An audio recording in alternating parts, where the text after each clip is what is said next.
Welcome to dxSudoku training video number 83.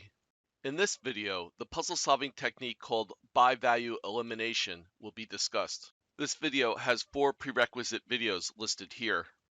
Bivalue Elimination is an advanced puzzle solving technique. It is not as simple to explain as with a naked single. It requires a lot of background information to understand it. Consequently, this video is long because I wanted to give a thorough explanation.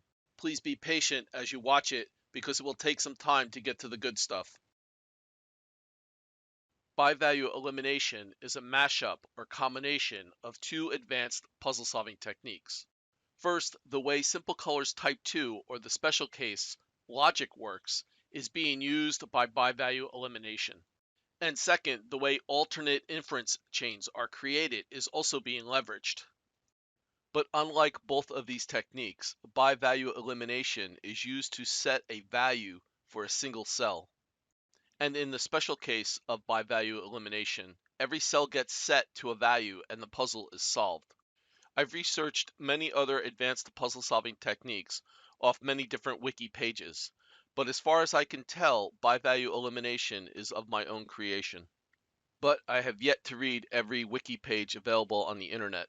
Regardless, I'm very excited by what bivalue elimination can do. It has been said nice loops with alternate inference chains are the closest thing Sudoku has to a theory of everything. I think bivalue elimination does more and goes beyond alternate inference chains. With the bivalue elimination's special case, the entire puzzle can be solved in one sweep of logic.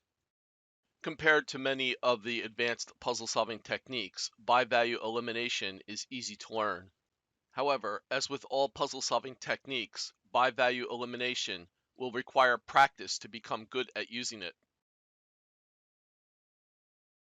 When you use the bivalue elimination puzzle-solving technique, there are 3 possible results.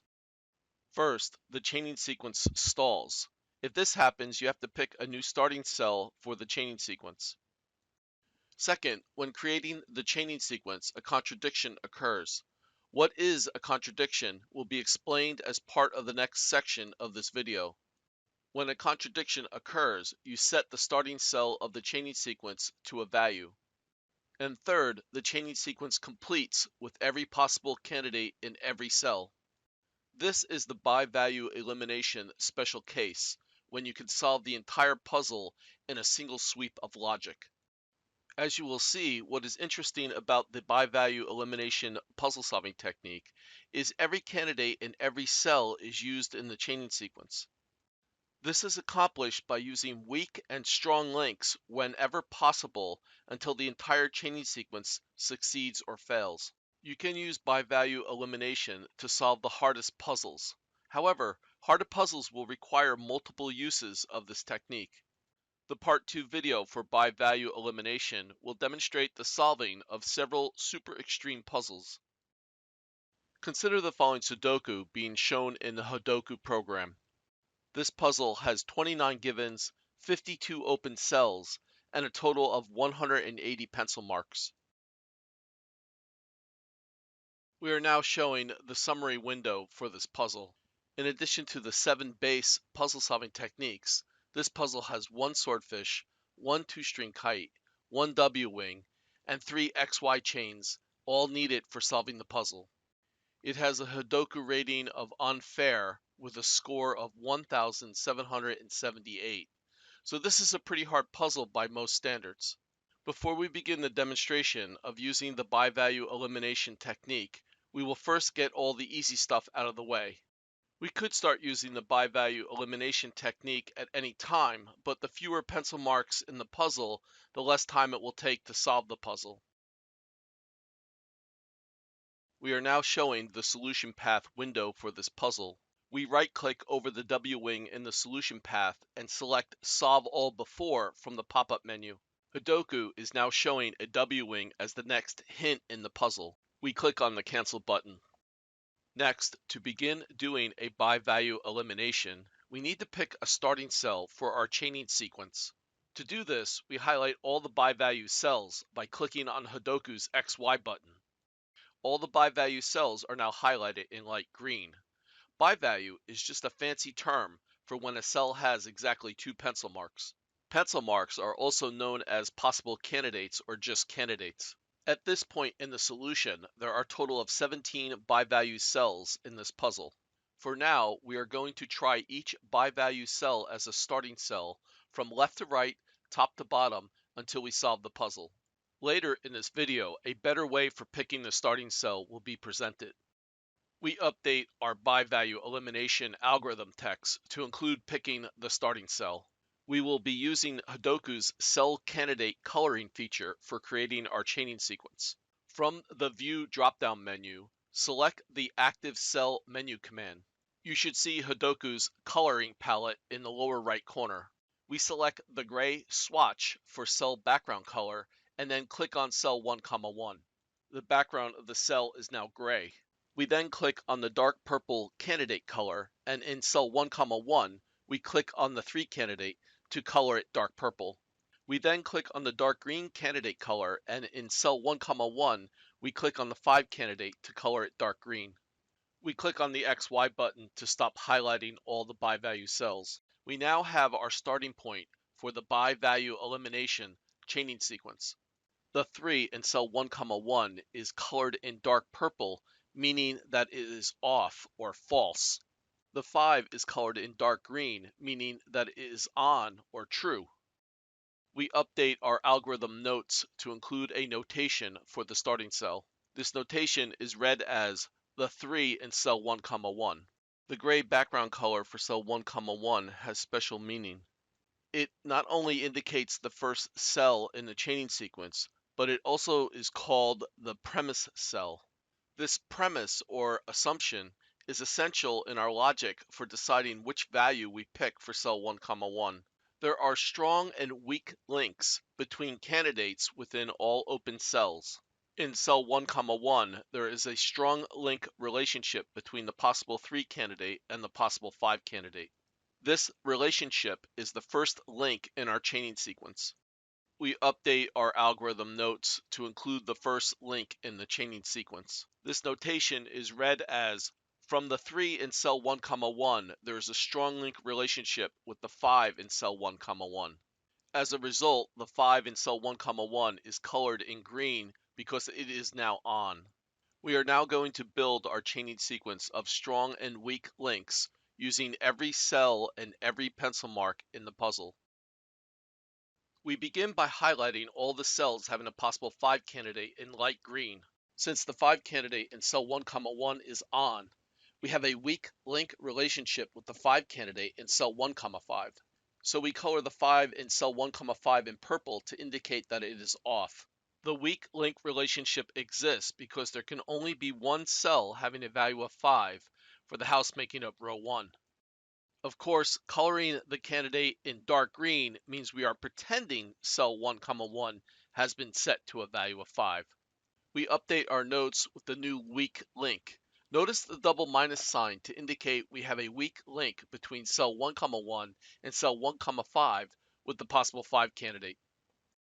There is also a weak link relationship between the 5 in cell 1, 1 and the 5 in cell 1, 8.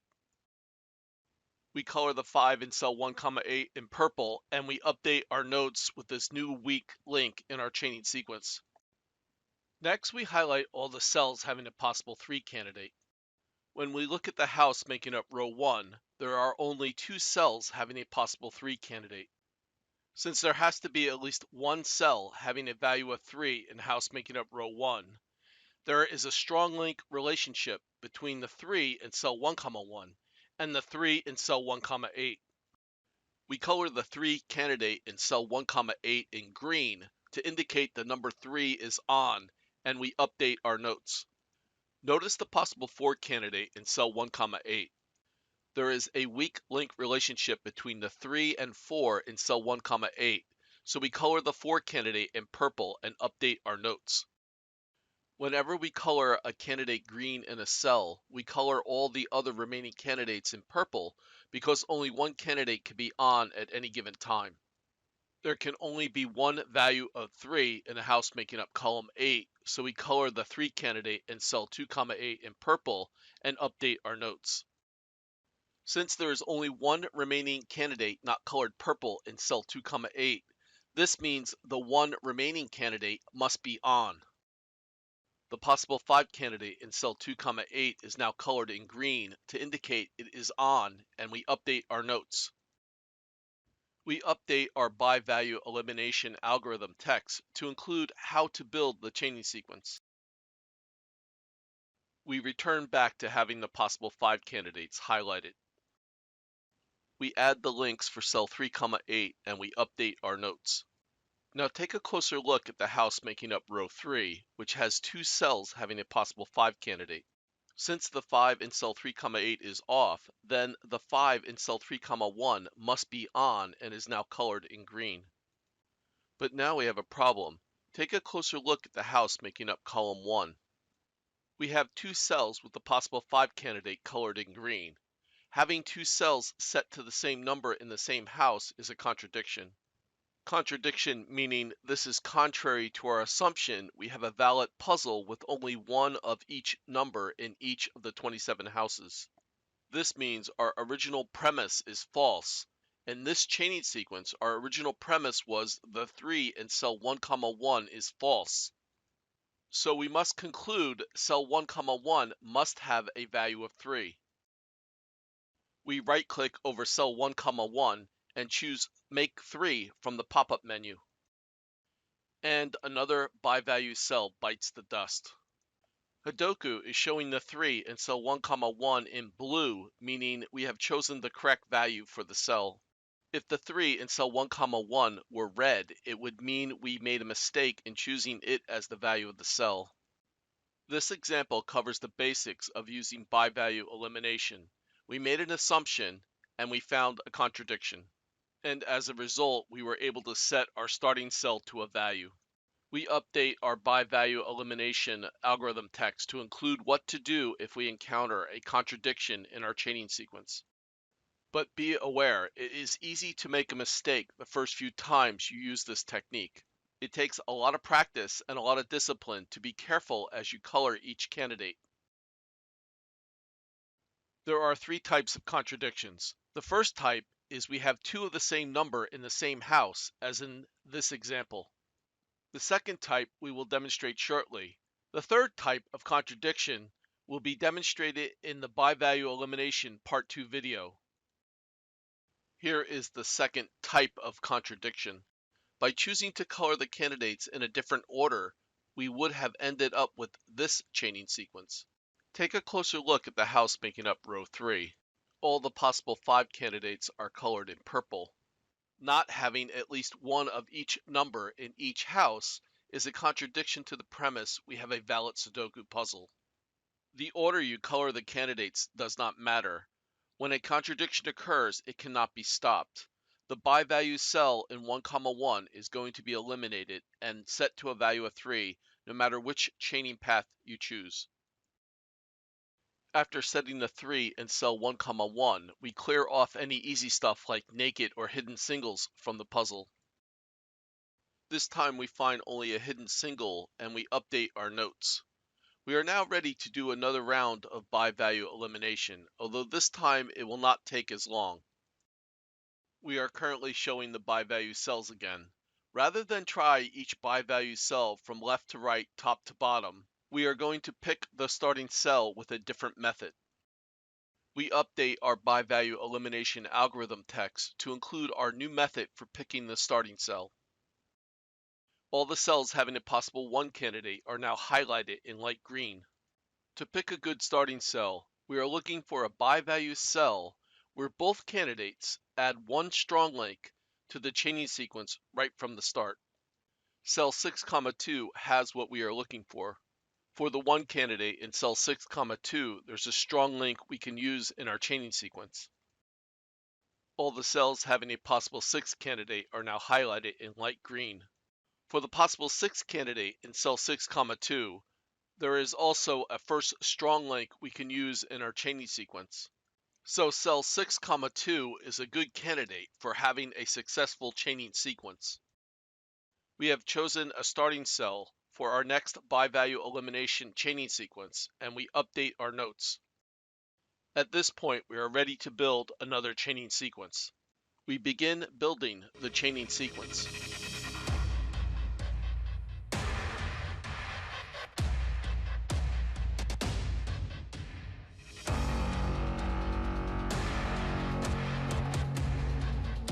The chaining sequence completes with no contradictions.